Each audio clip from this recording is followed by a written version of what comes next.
I am Eric. This is my wife, Julie. We are the Blended Life.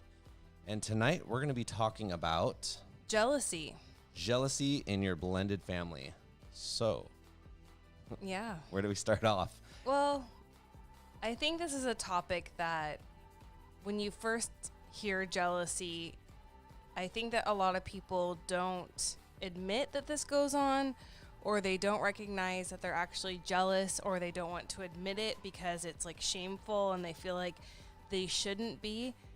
But feelings are valid, and feelings have to be talked about and worked through so you can move past them.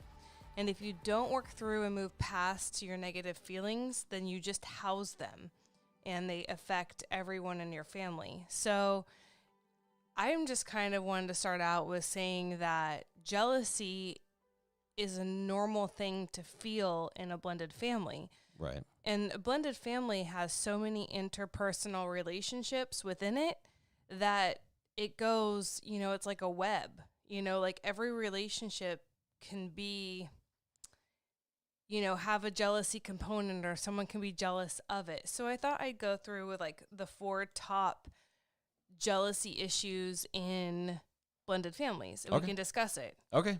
So the first most obvious one is jealousy between the siblings.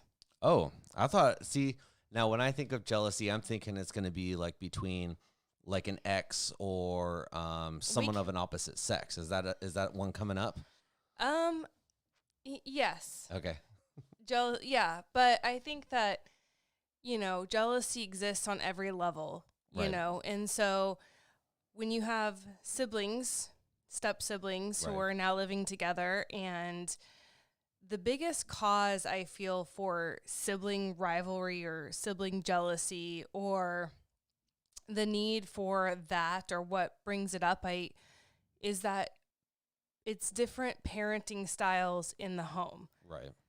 Kids are being brought up differently, and kids are getting disciplined differently. They're getting rewarded differently. Well, they're going to There's different rules in the home. They're going to separate households also and getting treated differently, and then coming back, and then they're coming back with different moldings of like their personalities. So there's lots that go on there, where the kids could be jealous of what goes on in other households outside of your blended family too. We've talked about that on previous shows, where things will seep in, like video game systems or devices that come to and from, so there's definitely lots of sibling rivalry and jealousy I could see in that aspect. And I think that it's the most basic one. It's the most recognized jealousy issue in a blended family. And I think, what I have come to realize and have researched actually about this, and one way parents can correct this out of the gate is just to present a united front. Mm-hmm. If the kids are rewarded and disciplined the same in the household, then they kind of feel like they all have equal ground. They all have an equal playing field.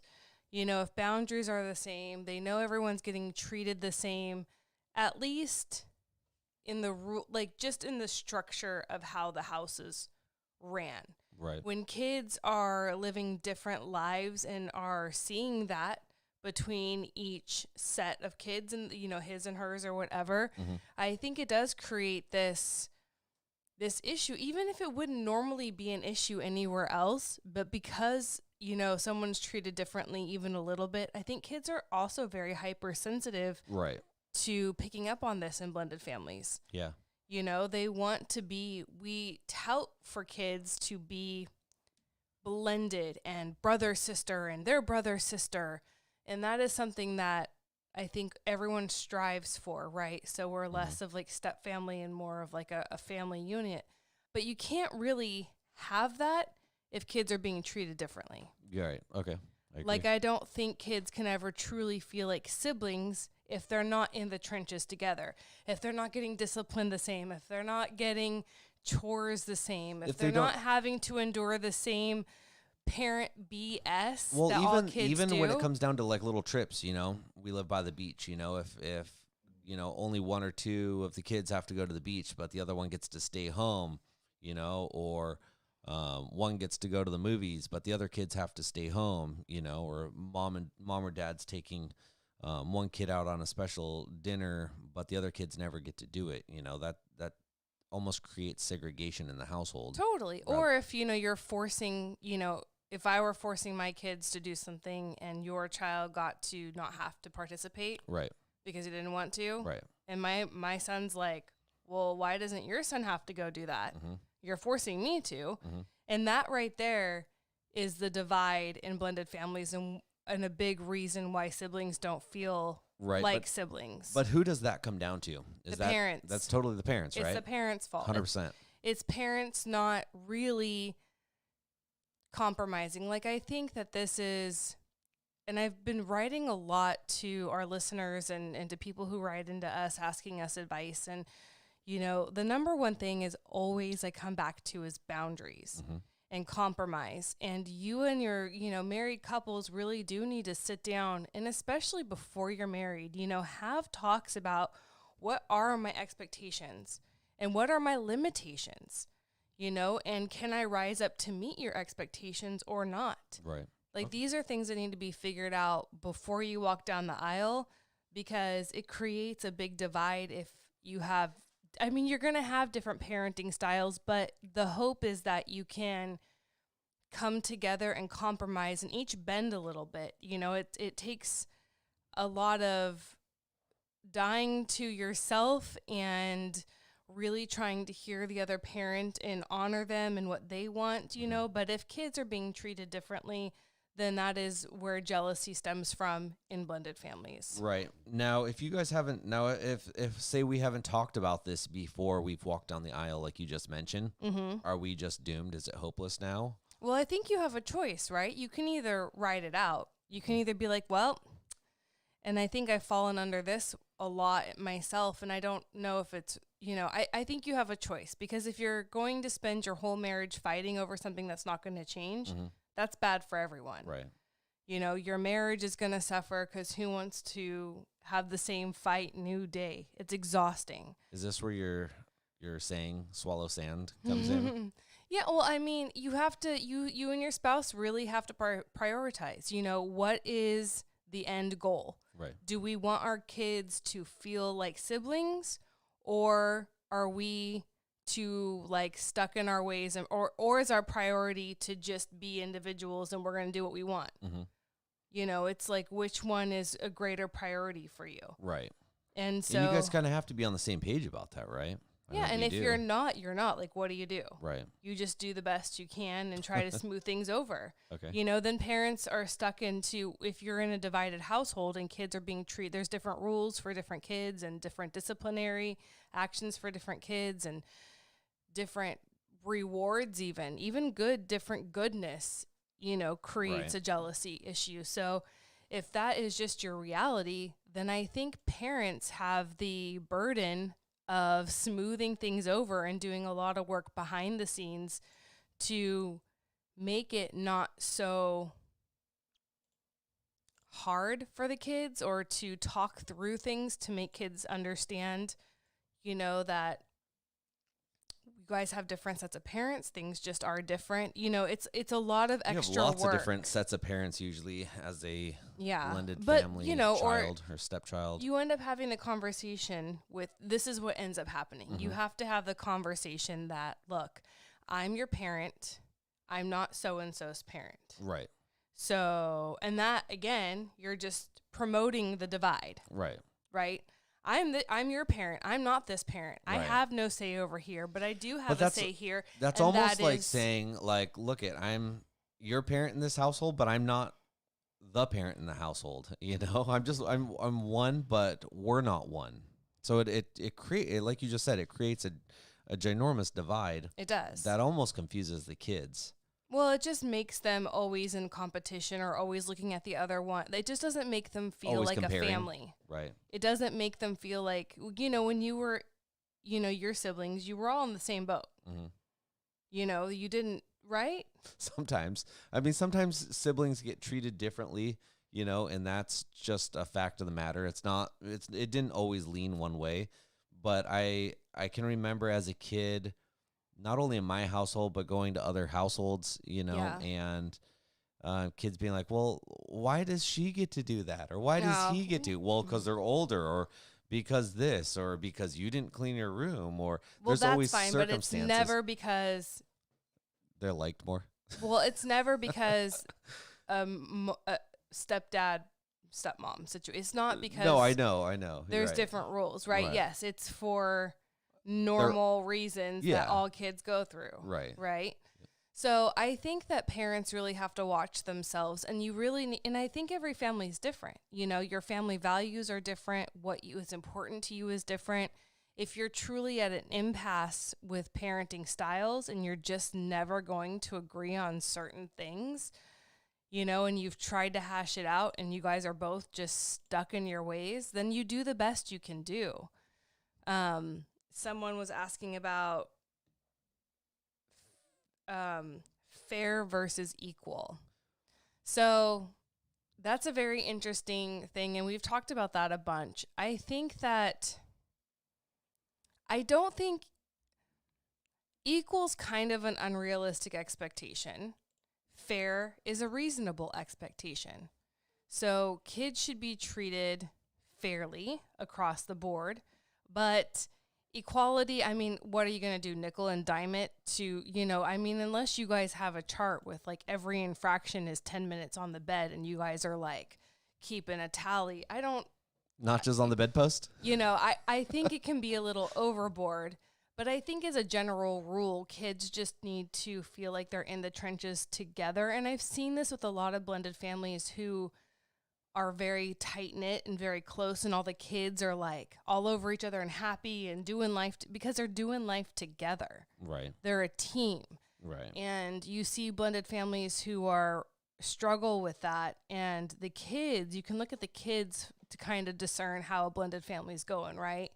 If kids are distant and acting out and not able to connect, that's a parenting issue, because kids, I think, are pretty adaptable in general. Mm-hmm. They're moldable. Mm-hmm. So I think that, but I think that's a good thing to look at. Like if you are dealing with jealousy in your home between the kids, I think that means that the parents need to get on the same page, and you can start now. You can decide today is the day we change it up. Today is the day. And yes, it's going to cause waves at first, because some kids are going to be like, wait a minute. I've been able to do this forever, and now you're telling me I can't. And that's when you say you're right, because I've made a mistake and I shouldn't. I'm redacting this. Yeah, because it's not okay, or you just have those conversations and you stick it out. But the long-term goal will be more of a united situation, that there's not a need for jealousy. You have a little bit of a hump there while you kind of smooth it back out. And then it takes a while. Like change is hard. Change is hard for kids. Change is hard for adults.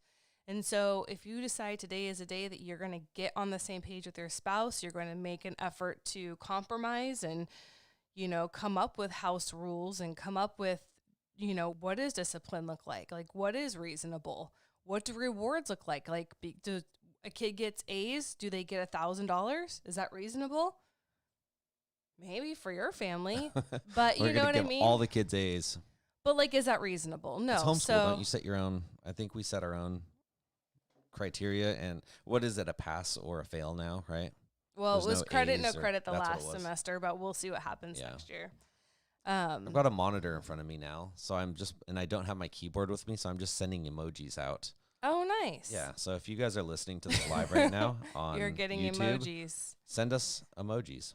Okay. Because that's all I can do right now, because I don't have my keyboard in front of me. I'm going to put some little smiley face with glasses. There we go. The next thing I want to talk about as far as jealousy in a blended family is the parent-child relationship creates jealousy for the other spouse. This happens, I can't tell you how many people write in, and usually it's like a boyfriend-girlfriend situation. They're not married yet, and it's usually somebody who doesn't have kids, right? So they can't really relate to a parent-child relationship. They don't have one of their own, and I think it works both ways. I think that parent-child relationship, when a boyfriend or girlfriend comes in, I think the child is jealous of the new boyfriend and girlfriend. Yeah, because they're encroaching in their territory, and taking mom or dad away from them. It's a threat. Yeah. To disrupting their well, comfort. It's also, I don't even know if it's looked at as a threat, but it's almost intimidating.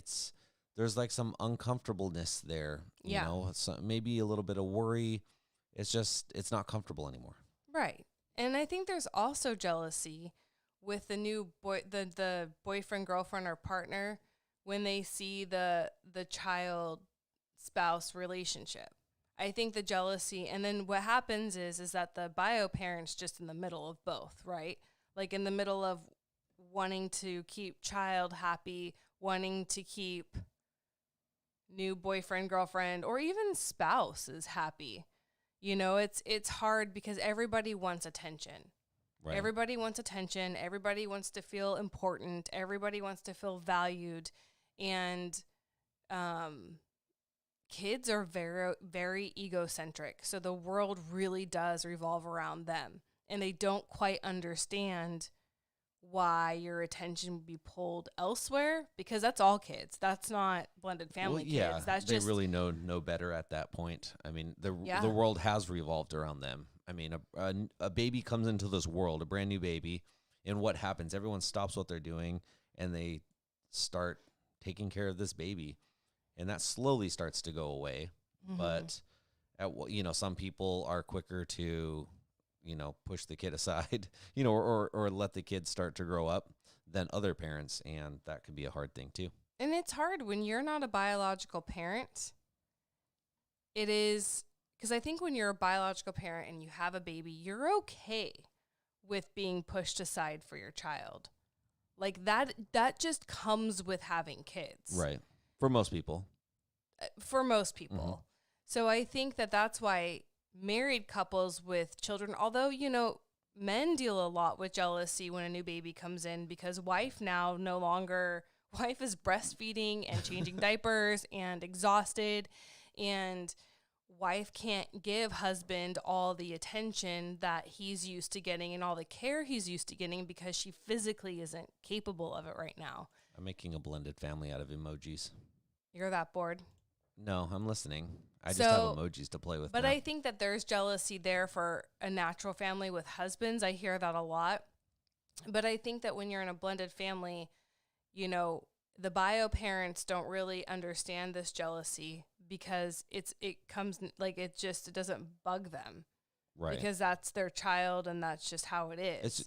It's just the way it is now. Yeah. So do you have advice Tupac right there? Do you have advice for like the people in like the partner who's feeling jealous of the parent-child relationship? The partner.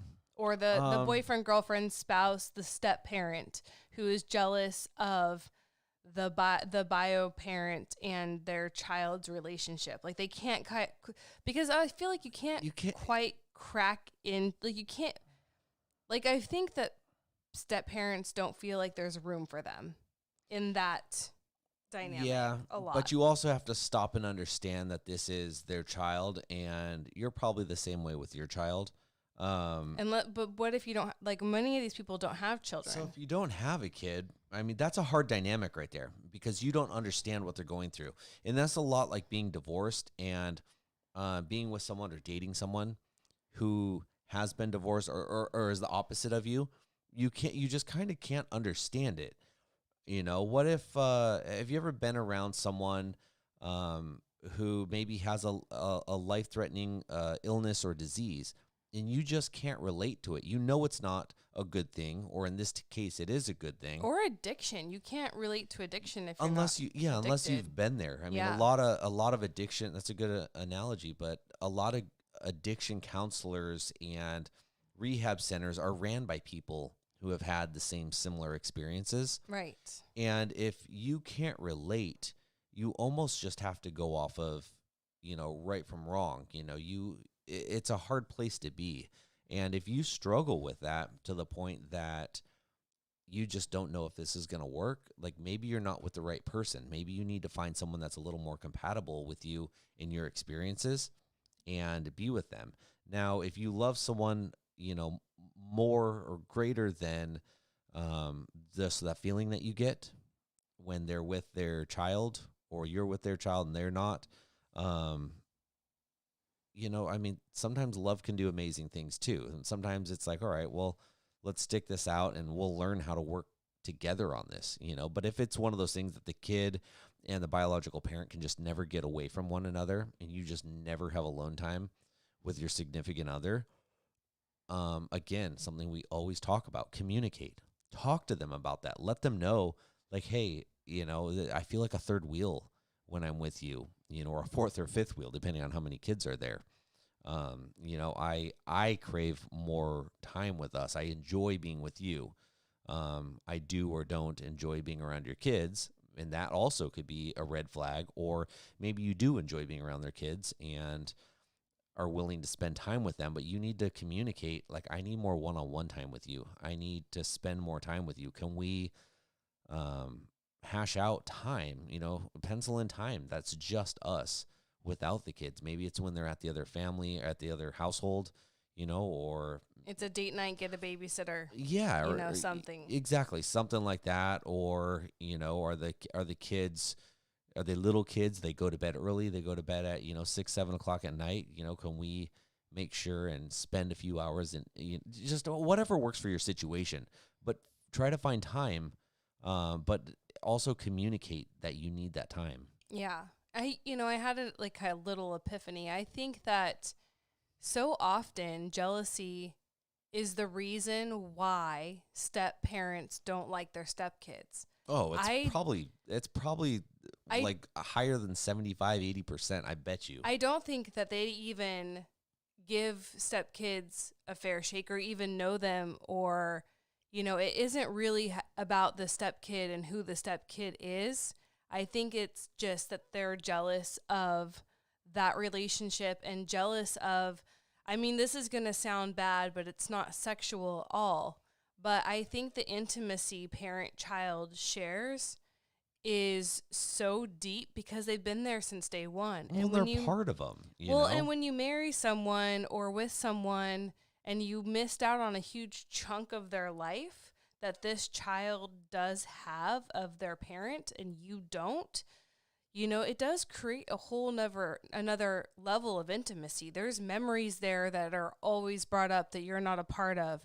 There's reminiscing, there's pictures, there's, this child has a piece of your significant other that you can't compete with, you can't be a part of, you can't remember with. And I think that if step parents could understand that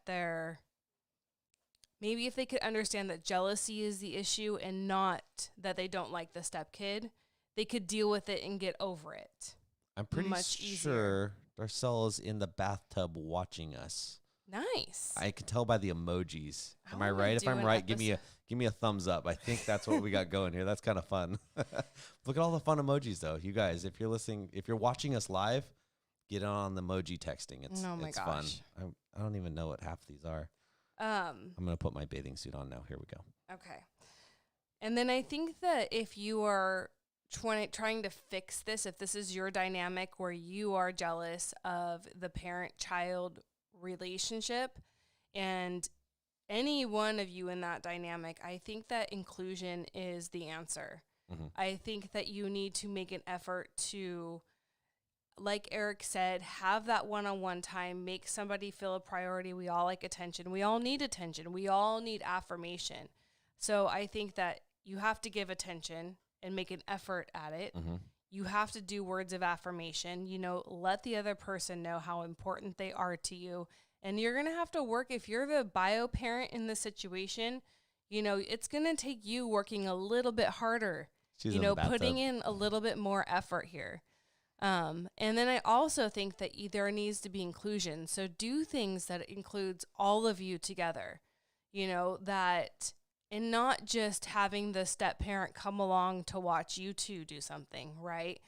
That's not really inclusion. That's just like, hey, come, we're going to throw our relationship in your face while you watch us.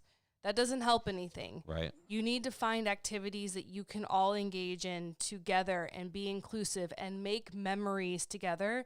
And I think that will help the jealousy piece a lot in this situation, especially if a kid's jealous too. Yeah, that's what I was going to touch on. I feel like we've talked about the side of the significant other, the boyfriend, the girlfriend, the husband, the wife being jealous. But a lot of times the jealousy comes from the kids, and the parents are spending more time with the other parent or the new boyfriend or girlfriend, or I mean, maybe long-term boyfriend or girlfriend. But a lot of times the kids get jealous because they feel like they're on the back burner. It's not just the adults getting jealous in this situation, right? Yeah, and I think that's a really good point, but I feel like everyone feels like they're on the back burner, and that's why the jealousy piece exists. You know, it's a lot of like the step parent has to bend, and also the child has to bend. Like when you have a new relationship or a marriage, things do shift, things do change, and everyone really has to be kind of figure it out, you know? Flowers. Okay. So let's talk about the third aspect of jealousy in blended families that I think is prevalent, and that is the jealousy between households. What I mean by that, and this is something I really struggle with personally, I don't necessarily mean the kids are jealous. I'm talking about the adults being jealous. I'm talking about the jealousy that exists when your kids go to the other home and they seem to, you know, like that jealousy that you wish you could be like the other family. Like in what ways? Are we talking about materialistic, like wish we had the same cars or vehicles they do? No, or wish I'm we lived in talking the same about house? like jealousy of your kids' relationships with their other family. Okay. I'm talking about the jealousy of seeing how your kids or hearing about how your kids are in the other home. Right. And I think that your situation can be in reverse. Yeah. You know, but I think that this is something that happens between like the two households that kids have, is the parents have this idea of what things are like, whether it's because the kids have talked about it or they've seen it, you know, or whatever. And that can be really a hard thing to deal with as a bio parent, you know, seeing your kids have all these great relationships and great life and great upbringing in another home, and you kind of are like jealous about that. And at the same time, that creates insecurity. Like, would they rather be there than with me? Yeah. And that's a really hard thing for bio parents to consider. Yeah. It's, you know, it's heartbreaking to think that your kids might not like it as good. You know, it's totally an insecurity issue. You know, do your kids like it there better here? And I think bio parents always really have their ear to the ground, you know? I know I do, where it's like, but I'm always testing to see how things are over there, and my kids are so happy. Yeah. But they're also very closed off. They don't tell you about anything over there, really. They're very quiet about it, and closed off. But on the other hand, you know, like my son will call his stepmom. Right. On the phone all day long here, and they're talking and laughing, and, you know, I do look every parent should look through their kids' phones, right? So I do look through texts, as I'm sure they do at the other house. And their underwear drawer. You know, and I get to see how they interact even via text message. Like, it's sweet and happy. It's not. But what out of that, you get jealousy out of that? The reason being, what's the reason why you get jealous out of that? I get jealous because I want that relationship. I wish my son had that kind of relationship with you as his step parent, like he has with his other step parent. Right. So I get jealous that he has, you know, both parents over there, he loves on, and that's not the case in our home. And that makes me jealous. But I'm jealous that he doesn't have that camaraderie even with me at times. That's what I was getting at, where it's like almost like you're going through this phone and you're like, man, I wish I had that relationship with my kid. Now, you guys have such a different bond and you guys are tight in your own way, but there's just that simplicity of it where you're like just texting and laughing. And it's easy, where it's not easy with me. Where you're like, what the heck? You know, here I am. I pushed you out of my hoo-ha. I feed you. I've always taken care of you. I've wiped your butt since you were little.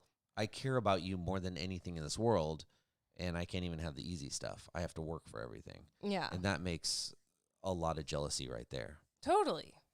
Yeah. And, but I also think that it's how it's been set up in the two households where I feel like I've never restricted my kids, and you guys have heard this 1,000 times from me. Like, I've never restricted my kids from having communication with their dad or stepmom. Right. But it has been very hard because it's in reverse. I have been restricted from talking to my And I think that's kids. the big and divide I think right there.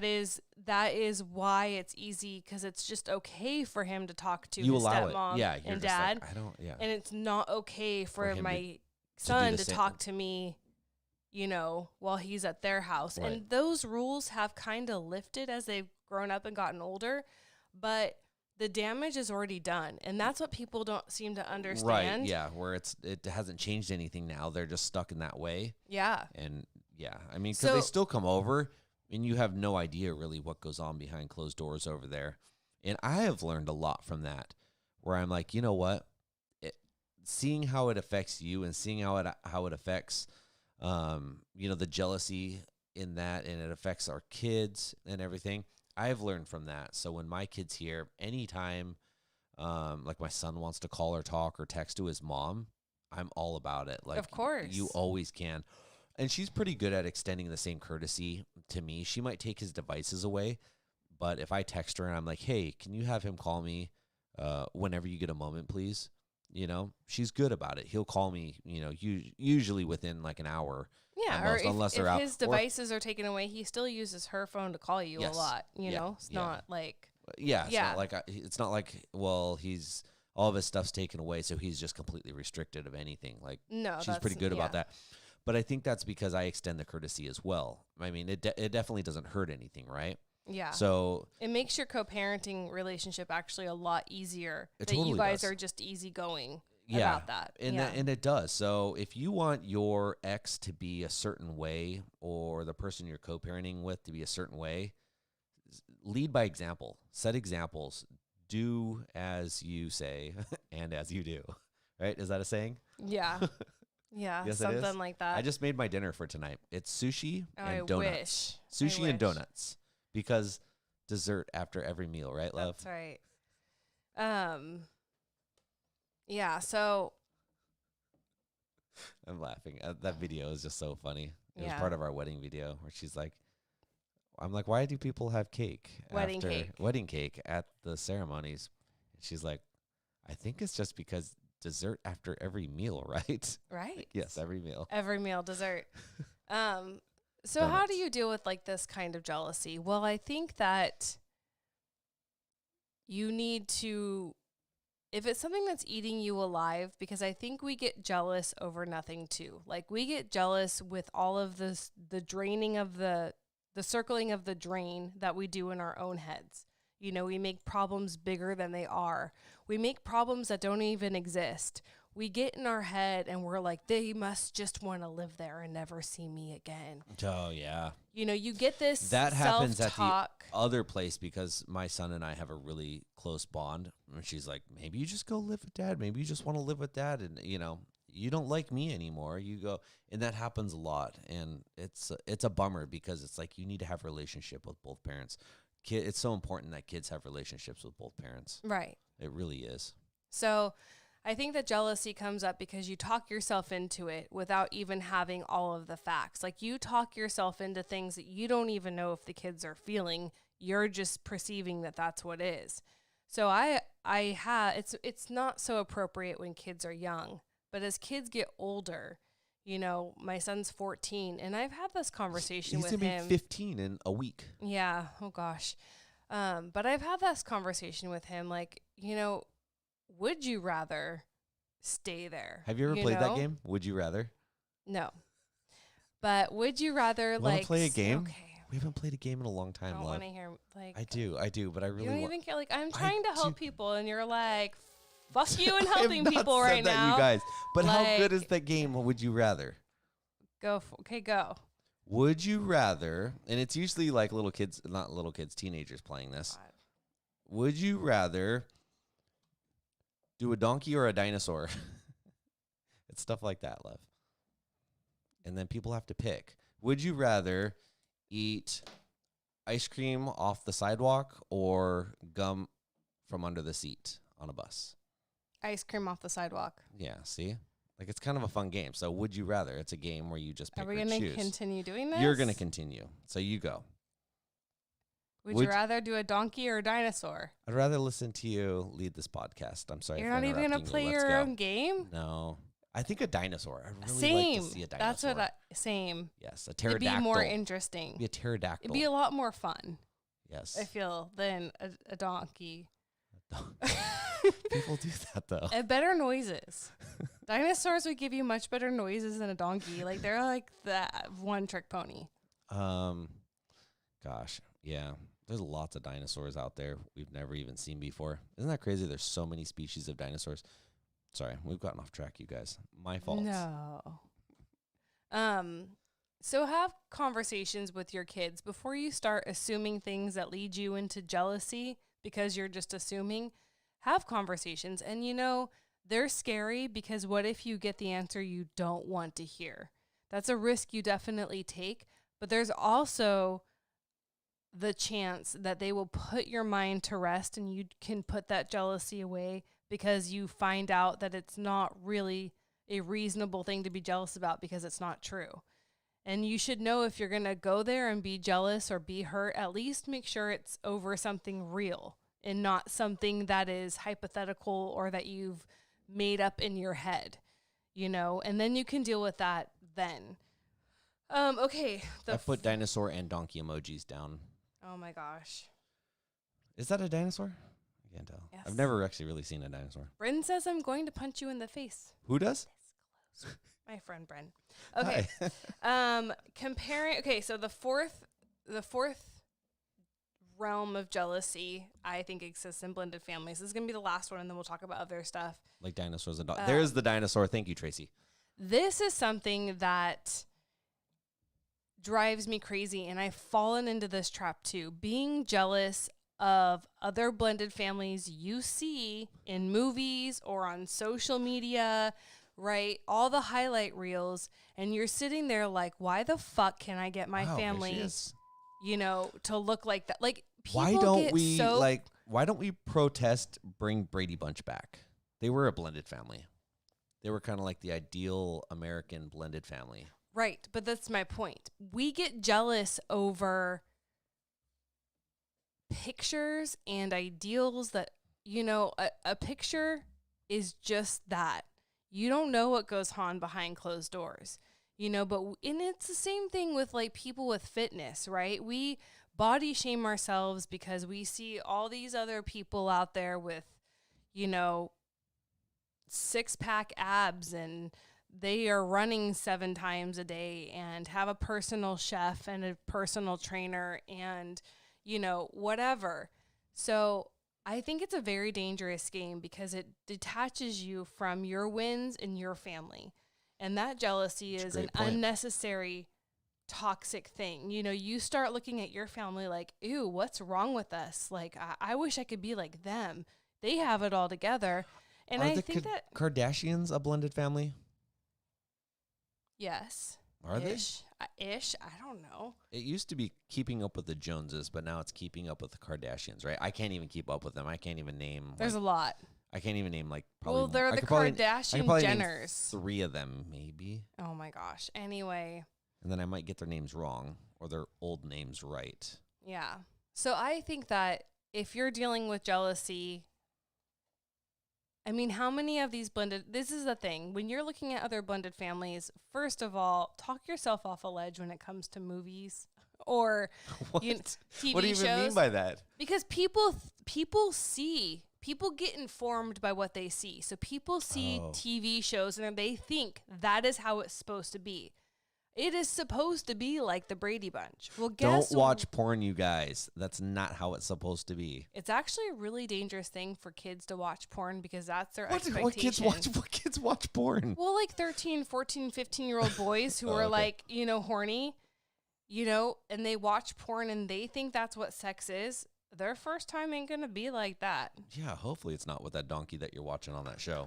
But anyway, I digress. I think that if you're watching TV and reading pretty magazine articles about the perfect blended family, and that is how you're informing your, standards and the bars you set for your family, then you are doing nothing but setting yourself up for disappointment and failure. And it's a very dangerous thing. Don't let that be what informs you. Get in support groups, reach out to other blended families, get to know other blended families. I know of this really good podcast video series. But really, if you guys are new here, actually subscribe. We're not usually this crazy. Only one of us are, but feel free to subscribe. Yeah. Have fun. But I think you really need to have a realistic view of blended families, and you're not going to find that 99% of the time on social media, definitely not in the movies or a TV show. Or in the pornos. Or in pornos. So, yeah. Are they even, is that even still a thing? It seems like the internet's gotten so big now. Like, how can you make money with stuff like that? It doesn't seem like there'd be any money there. We're like back in the day. Shower cams. Back in the day. So that was one of my suggestions, you guys. To make money, Eric was like, I could do a shower cam. Shalicia already watches us in the bath. Okay, would you pay to watch Eric in the shower? Feel free to chime in. Use emojis. How much is it worth? I might be like, okay, if we can make enough money, I might be willing. Oh my gosh. That is not all right of you. Well, yeah. Everyone has a price, my dear. I'm gonna put emoji there. There's a banana. Okay. So those are the 4 realms of, I think, the biggest jealousy issues in blended families. Those are very big. I'm really surprised that opposite sex didn't come up in that one. Well, because it's a blended family issue. It can be. What is it? Like just cheating? No, I feel like there's a lot of that. Let's talk about it. Bring it up. I feel like there's a lot Number of that 5, just you guys. in marriages. Sex. Opposite. Jealousy. Technically, I think it's opposite sex. It's sex every way. Okay. Equal opportunity. I think that you see a lot of this in any relationship, any marriage. I mean, stemming from junior high school, all the way up to marriage and years of marriage. I mean, what is a big thing? Not money is like one of the number one. Like that people get divorced over? Yeah, that it causes divorce. But opposite sex, cheating, affairs, emotional affairs. Right, but why affairs happen because somebody isn't getting fed. Fed what? Should I put another banana emoji? Here we go. Right. Like, unless you just married a really bad person, those exist. Right. So hopefully you didn't pick a really bad person. But if you married someone who was a reasonably good person and they have an affair, you really do. It takes 2 people to break up a marriage. So Agreed. But a lot of times before that, all that stuff ever happens, it's like, who's this person on your Instagram? Who's this person on your Facebook? Why were you looking at this person? Like, there's a lot of that little jealousy tension. And where does that all stem from? Do you know? Insecurities. Yeah. Good one. Well, I think a lot of jealousy stems from insecurity. And I think if you were to look back on everything we talked about, it's someone being insecure about their space in the family, or insecure about how they fit into the family, or insecure about what's going to happen. Or they've been watching too many of those TV shows and they're like, man, she does look really good in that bathing suit, or he does look really good on that shower cam. And, why don't I look like that? Or why doesn't she look like that? And that's where those insecurities come from. It's from all this false narrative that we're fed and all this beautification and fakeness around us that people are like, I don't look like that. So does my wife actually think I look good? I'd like to point out something too. Let's hear it. Marriage is fucking hard. Okay. Marriage in blended families is an extra fucking hard. So you got 2 beeps for that one. Yeah. So I think that the dangerous thing about having friendships with the opposite sex and why people get insecure and why you should really watch yourself, because it is so hard and it's so much work. And when somebody comes along and they're just like, I'm shiny, new, and easy. And you're like, I miss easy. You guys should have seen that. If you guys are listening to this, go watch this episode just to see what she does when she says that. But she is shiny, she is new, and she is easy. But it's attractive. You're attracted to that because it's exhausting. It's exhausting when you're married and you're in the thick of it, and blended family life is hard. I mean, and somebody comes and wants to give you a reprieve from that, and somebody wants to give you all the attention when maybe you're getting just a little bit at home for whatever reason. And that's the other thing that you need to remember. When you're at home, it's usually just not you and your spouse or your partner. It's usually multiple people. You've got your kids, you've got chores, you've got to get ready for work or the next meeting or kids for school. You're putting out all kinds of fires. There's so much other stuff. So, yeah. So when you just get this one-on-one time with someone, and like you're saying, of the opposite sex, and it just seems real easy, usually that's just, what's the word? Is it a facade? It's not real. It doesn't exist because it's just in that time.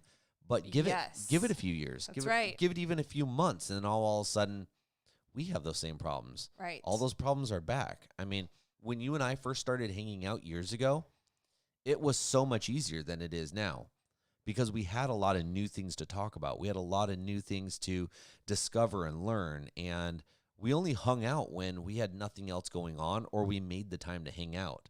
Now, we take it for granted because we live together. Right. And now it's like, well, I have to get ready for this meeting. I don't have time to get food together. Can you get food together? Or I don't have time to give the kids a bath or help them with their homework or study. There's all those little obstacles that you're now hurdling and jumping over. And that you make a very good point, because I also think that it's dangerous to have, not that, I guess it's possible for men and women to be friends and you be married. I just think it's dangerous because, let me tell you, when you have somebody who wants to know who you are and wants to learn about you, and, men are visual and women are more or less emotional. And so when you as a woman have another man who's like really interested in to know who you are and to build that friendship and that attachment, your husband more than likely has stopped doing that if you're like 10 years into a marriage. Everyone knows everything about everyone. We're not making much of an effort anymore because the shit's old and we're tired, and, and it can be very attractive, and you really have to watch yourself. And for men too, like, your wife probably looks very different than when you married them. Because but whose fault is that? It's age. I'm just kidding. Because men look very different. Don't get me wrong. Men look very fucking different than when we married you too. Do I? I'm like, we got married 2 years ago. Well, do I look that much different? I think we both look different than 7 years ago, for sure. For sure. But here's the deal. When men see somebody who is like, oh God, like, yeah, my wife used to look like that, it can make a woman feel insecure, like, right. And there's some things you can't help, like age. We've had this conversation before, and you're like, why wouldn't you want to be with someone like younger and prettier and what's all the things that you say? More attractive. That's one. I don't think I've ever said that. This is really weird. We're having conversations. This is a lie. And what do I've always told you this. This is not a lie. She's a total liar right now, you guys. You have said this to me. You're like, you can have anyone in the world. That I have said that. But then you say things like this. And my rebuttal to it is, I don't want to have to learn someone again. I don't want to have to. No, it's not being lazy. It's that I really enjoy our companionship. I enjoy our humor, our banter, our love, our... And just being comfortable, right? I'm comfortable and I'm super lazy. And it really is it's a lot of work. I don't understand people that go out and cheat because it just seems like so much work. Now you've got to hide things. Now you got to change things. Now you got to lose things. Now you got to start over. It just seems like so much work to me. I mean, I don't know. I don't. It I don't is, get it. but when your ego's being stroked, Is that my you're ego? willing to do a Uh-oh. lot of different things. I wish I had the O face sound for. You would make an effort for your ego to be stroked. Yeah, I'll get a Just sushi saying. afterwards. You can stroke my ego all night, baby. Do it. Actually, I'm pretty sure. Get me sushi. I'm pretty sure one of the kids are listening right now because he just said, "I like ketchup on my beans." How about you? Interesting. Yeah, so the jealousy of the opposite sex thing, I think that's just a little, it is a little bit jealousy healthy. Like, you want I think it someone, helps keep you in check. well, I don't you want, know. like, I would hope that if you saw me carrying on with a guy and you wouldn't be like, oh, have fun. See you in a couple hours. No, right? but I also wouldn't let it be jealousy to eat me up inside. I'd tell you, I'd be like, I'm not cool with this. Like, there's something up with it. But I also wouldn't go hide and then be jealous without talking to you about it, because that's just be a closet jealous person. No, because what that's gonna do is that's gonna cause problems between you and I. That's gonna cause us to. That's just lack of communication. It's gonna cause us to. Well, I'll just keep getting to do what I'm doing if you don't bring it up. That's what I'm saying. But and then I'm gonna sit there and be jealous, and it's gonna eat between us, our relationship. You know what I mean? Yeah. So. But jealousy, it's a real thing, and I think it's better to just have, clear boundaries. Someone called you a mega babe. I'm getting super jealous now. That's Jess. Thanks, Jess. You are too, babe.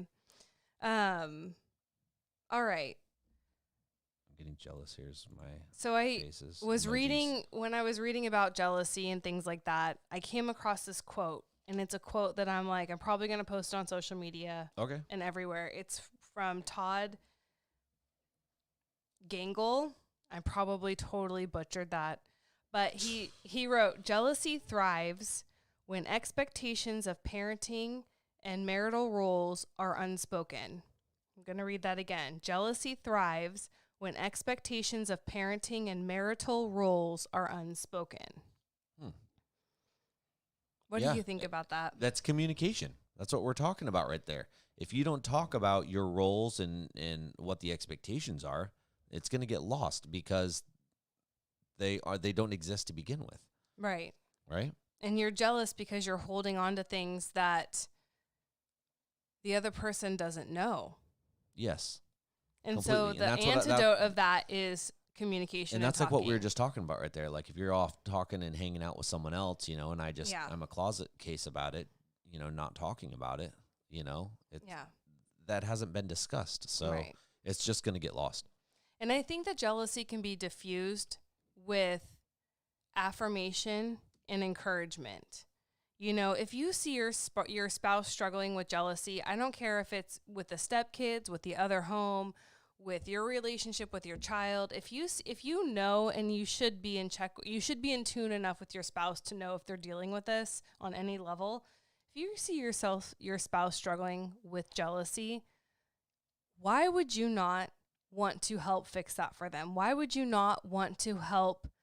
Because it will just make your life better too. Right. So if you see your spouse struggling, give them words of affirmation, give them encouragement. Don't berate them for feeling jealous. Like, you shouldn't feel jealous and you're fucking crazy and, all the things. Instead, lift them up, encourage them. What if they're super heavy and you just can't lift them up? I'm going to send someone to sit on you is what I'm going to do. And then if you're seeing jealousy in the home, you need to stop the competition. And I think we talked about how you can do that as parents, but you need to just stop the competition in your homes. And then if there's no competition, there's no jealousy. If everyone feels that they are valued, if everyone feels seen, if everyone feels heard, if everyone gets attention, there's no need to compete and the jealousy will go away. But you have to kind of make an effort to get everyone on the same page. And it's a lot of work. Jessica just said, well, first of all, thank you, AK. I always thought AK was someone else. That's awesome to know that you are not who I thought you were, which it would. How sad for whoever you thought they were. I totally thought that it was my friend Aaron, and it's someone else from Dallas, but that's Yeah. awesome. Thank you for always being on these episodes with us.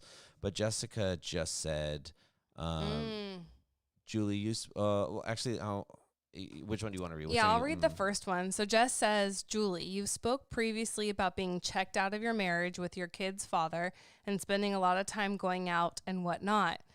Was there jealousy there from him? It didn't read as jealousy, but it definitely affected our marriage in a negative way because I got married super young, got pregnant super young, and kind of felt like I had a lot of making up to do. And so my personality has always been, I'm going to do what I'm going to do, get on board or leave type of a thing. That's Julie. It didn't serve me well. And it was a mistake I made in my marriage because I invested more into living a life that was fun. Oh God, I had so much fun. But I prioritized fun over my marriage. And people say, well, why couldn't you do that together? Yes, in a perfect world, I would have married. There was only one dinosaur in existence at the time. So in a perfect world, I would have married someone who liked to go do the things I like to do, and we could have gone and have fun together. But when that's not their cup of tea, and you still want to go have fun, it's hard. And you know what? And then also it turned into like, well, you got to do that, so I could go do this. And then it was like tit for tat. And then it was, that's not really a good place for marriage anyway. So it wasn't. He never came across as jealous, but he didn't love it. I don't even know if that makes sense to you. Like, he wasn't jealous of other people. It was just more like he resented me that I was going and having fun. More like that. But it wasn't good for my marriage. And I'm very different in this marriage. I have never really done that.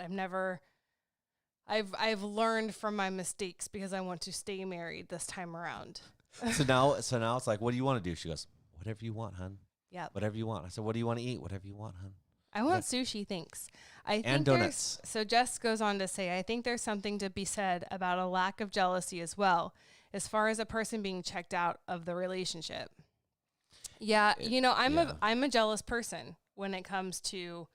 But you're also a closet case jealous person. I know when you're jealous because I just know you and I just try not to create issues about it. Like, I can't help. But that almost creates more issues when you just hold it in. Really? You want me to nag about it? Sometimes I'd almost rather just like, let's get it over with. Let's get it over with. Because what happens is you hold this stuff in and you're like, you're jealous. And a lot of it's like, we could talk about it and it's not a big deal. It's not a big thing, but why hold on to it? And then it seeps into you and it's almost becomes rooted. Well, that's new for me because usually that's new for me. I've never been in a relationship where I could talk about being jealous without it turning into a fight. Mm-hmm. Ever, never. Right. But I think it's healthy to be able to talk about stuff like that, because if you can talk about stuff like that and you can get it on the table and cleaned up, it's not gonna root itself. It's gonna get worked out. And if I can't see that next time what I did is making you jealous, then shame on me, right? Then it's my fault. But if you tell me and you bring it to my attention and I can talk with you about it and realize when I do this, when I change the wheels on the car, she gets really jealous because she's jealous of the wheels on the car because I'm not giving her enough time. So I better not change the wheels on the car. Ever fucking again. Ever again. Yeah. You know what I mean? I get that. I guess you have to give your spouse the opportunity to step up. And if you're not willing to give your spouse the opportunity to step up, then shame on you. And I think that's something that we in our marriage currently struggle in. Yeah. I think that it's almost like, well, we're going to get into a fight about it, so I'd rather just not talk about it. Totally. And it'll go away. Yes. And it almost creates more problems. Fight. There's been times, not recently, but in the past where and I'm saying we, so we don't get into a fight about it, but we've held things in for a couple of weeks and not ever talked about it. And it's like, it finally just spews out and it's like, oh my gosh, like, why didn't we talk about this? Yeah. It's such a little thing and it's ruined the last 2 weeks of our life. Totally. I think that for me, okay. For me, it is worse to have it never brought up and me just to house that anger, jealousy, whatever, than for me to bring it up to your attention and then it be ignored, dismissed, I'm crazy, get turned back around on me. And like, there's just so much that can go wrong, and it makes it worse for me. Right, but that's an insecurity that thing right happens there. with us, though. Sometimes it does, but that's also insecure because it's like what happens because it might happen. That's what happens. But if we can't practice it, how are we ever going to learn it? It's like this. True. Like in the moment when we were learning to drive when we were learning to drive our cars, it's a car analogy night. When we were learning to drive our cars, like the possibility of getting in a car accident is very high when you're learning to drive a car. So should we just never learn to drive cars? Because there's a good chance I could get into a car accident and get injured or injure someone else or could possibly die. And as we get older and driving and doing it and practicing it more often, the likelihood of getting in a car accident goes down. And there's even big statistics about stuff like this. Age, when you're young, your insurance rates are a lot higher. As you get older, your insurance rates lessen. If you're a female driver, you are less likely. I get which it. I think is so crazy. But I think when you're less likely to get in an accident as a woman. But with age also comes wisdom, right? And you learn to pick your battles, and you learn how you do fight with your spouse, and that informs how you're going to move on with your spouse and fighting. And if it's always like, if I bring something up or you bring something up and it turns into a fight or an argument, at some point you can expect us both to be like, it ain't fucking worth it. I'm not bringing it up. Sometimes, but we need to learn to walk or to talk through it. So then how do you learn to do that, Eric? By crashing that car. You just got to crash that car till it's not even recognizable anymore. Okay, I think I'm going to hold signs up when we fight. Remember, shh. I'm going to have, signs to hold up when you're... Prove it. Prove it. Yeah. Yeah. Please. Yeah. Please. I'm going to make signs for when we fight. I'm going to get in a fight with her later just to see the signs. Well, I have to have time to buy sign boardage and make signs. Yeah. I'm going to make signs, and I'm going to remember all of what you said. And then I'm going to hold it up for you when this shit happens in our marriage.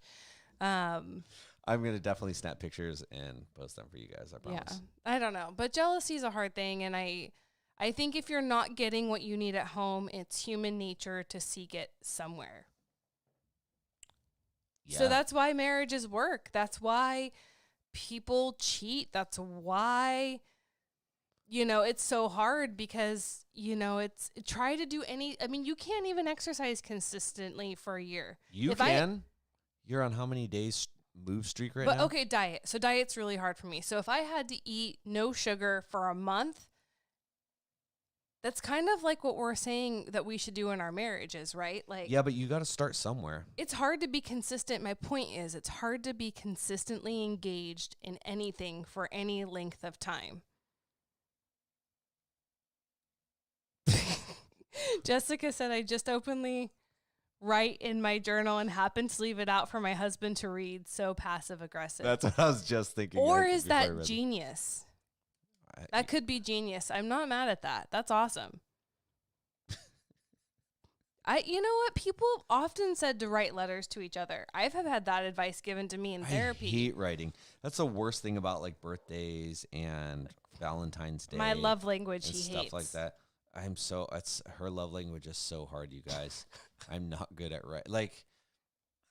It's really hard to write. I don't like writing. Okay, well, I won't ever have to read your journal, so. You won't, because I won't leave it out for you. No. I'll leave mine, though. I can't read all your over handwriting. The place. It's Don't. Craziness. All right. Let's show people.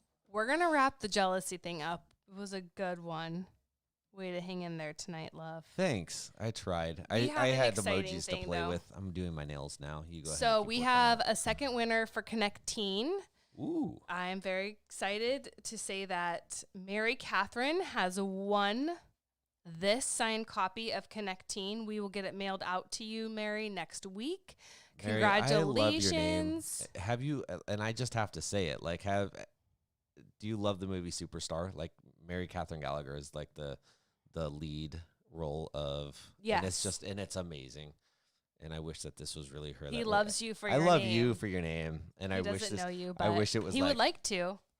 Yeah, I wish it just. Yes, that's all I can think about. It's an awesome name. Well, congratulations, Mary. We will get this out to you. Send us your address where we can send it to you. And thank you for playing along and entering. I hope you love it. Yeah, you love it. It's a really congratulations, girl. All right. All right. Are we wrapping this up? We out. We're wrapping this up with the beginning of the song, I'm doing you like guys. weird hand gestures that don't mean anything. Yeah. All right, you guys. If you enjoyed this, please consider subscribing. We'd love to have you as a subscriber. Hit that thumbs up button, you guys. That like button right there. I know you guys can see it. And don't forget to leave your journals out for your husbands tonight. I totally love this idea. Dude. Jessica, you've changed my world. She is. Do you have a journal? Yes. I'm just kidding. I bought it for you. You didn't. What did I buy you? I bought you a little notebook thingy. Thanks, guys. Bye, you guys. We'll talk to you next week. Peace out. Thank you for being with us. Bye. Bye.